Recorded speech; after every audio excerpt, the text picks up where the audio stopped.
We kind of went around and decided that the fuel subsidy, I mean, generally, if you talk about global, everyone's trying to reduce subsidies on fuel, and this specific one was not being touched at all. And there was a lot of politics around it. So that kind of made it interesting to find out, well, who are the actors and why are we not changing this as well? Because all the other subsidies have been removed.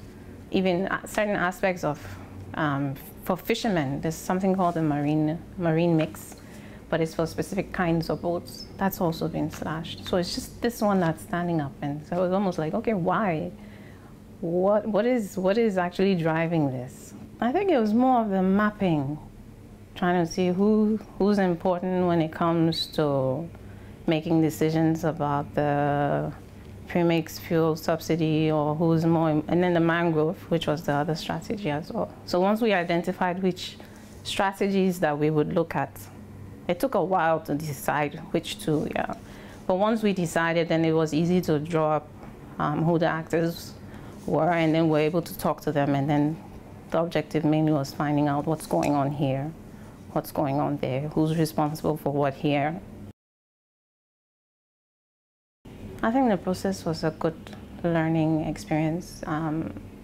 You kind of make mistakes along the line in terms of how you address certain issues. If it's sensitive, you know, it might bring out the wrong response. The learning event, for example, was interesting. You were there. You saw that the fisheries guys kind of got a little personal towards the end, yeah. So if you're not careful,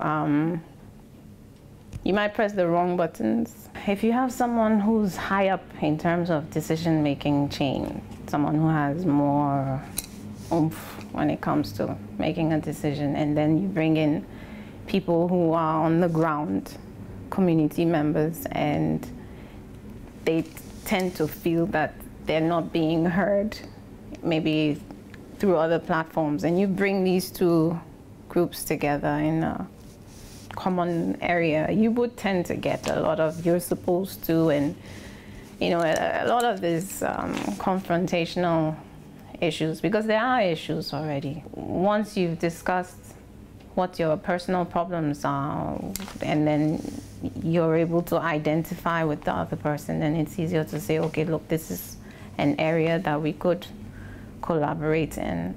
With the mangroves, it was much easier, because I think there's so many benefits to everyone when it comes to protecting the mangroves, the community level, at those involved with development, industries. Everyone can find a benefit at the end of the day. With the fisheries, I guess, it's a little more difficult, because you're talking about a resource that's already diminishing, and people depend directly on this. So they're looking for immediate, how can this benefit me immediately? So if whatever issues you come up with and I don't see the direct benefit to myself, then that'll be a problem. With the fuel subsidy, it's not that the fishermen don't understand that their activities are affecting the resource. They do, but at the end of the day, you need to take home something. You know, you still need to feed your family. You still need to make an income. So if there's nothing that comes up that they can translate into, I can take this home and take care of my family, then there's no collaboration there. The main benefit is you actually now start seeing it all as a whole instead of it in parts, because in your mind you think, okay, yeah, I know this, I know this, I know this, but then when you put it together, then you tend to find out that no, something's wrong here and something's wrong here. So it's a good approach in trying to map it all out so that you're able to find out what the problems are. If you talk about a particular policy or strategy and you're focusing on the actors that are involved with it, you will tend to stay within those boundaries, but you wouldn't involve like members of parliament or other decision makers who really have the say in that discussion during the process, because you're focusing on the sector.